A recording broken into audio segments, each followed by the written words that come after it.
Tornem a connectar ara amb Alacant, amb la trobada nacional d'Amigurumi. El Centre Cultural Les Cigarreres s'ha convertit en un taller gegant i centenars de persones deixen volar la seva imaginació punt a punt. Jo crec, Mariajo, que el que podem assegurar és que el ganxet no havia sigut mai tan modern.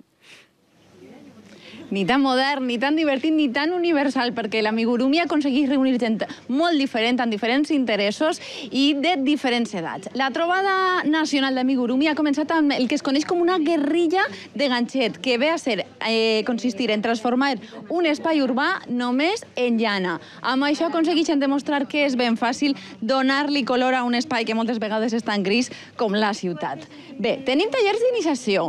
No les vaig a interrompre a les xiques perquè aquestes són les que més concentrades estan iniciant-se en el món de l'Amigurumi. Però sí que vull que entrevistar a Elena, ja és la promotora d'esta trobada, ja és la tercera, això és un èxit. A mi m'agradaria que me contares per què fa falta una trobada, quin és l'objectiu.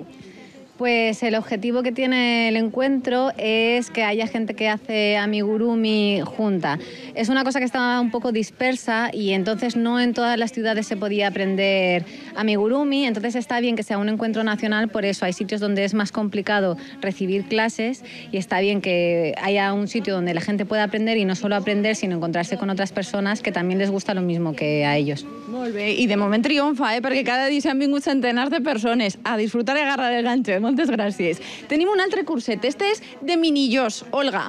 I si algú té un dubte de què és un minilló, jo t'ensenye estos personatges que són facilíssims d'identificar. Tenim a Frida Kahlo, tenim a Einstein, Bob Marley, Audrey Hepburn. Que curiós, Són una passada, és una passada. No m'imaginava jo que seria possible hacer un retrato de una persona con lana solo. Con un poco de paciencia, dedicación, se puede lograr, se puede. Dentro de las limitaciones de la lana. Tú en tu caso, además... Sí, vamos, es capaz de hacer de todo.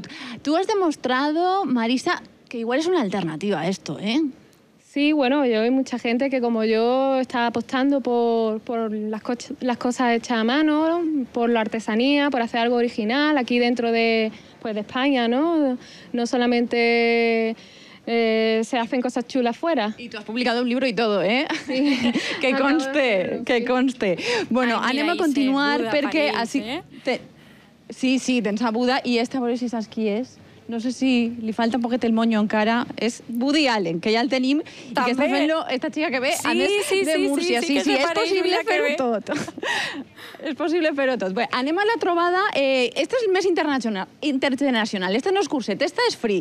I a mi no vull deixar d'entrevistar a Ana Mari perquè vull que me contes tu què estàs fent. Un guàrdia civil.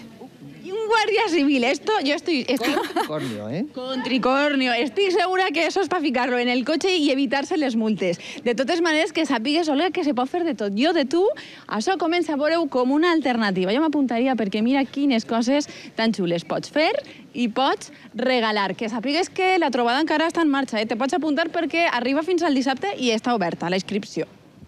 Moltíssimes gràcies, Mariajo. No sé jo si sóc tan artista, però està bé pensar-ho i reflexionar, a veure si se'ns dona bé. Gràcies.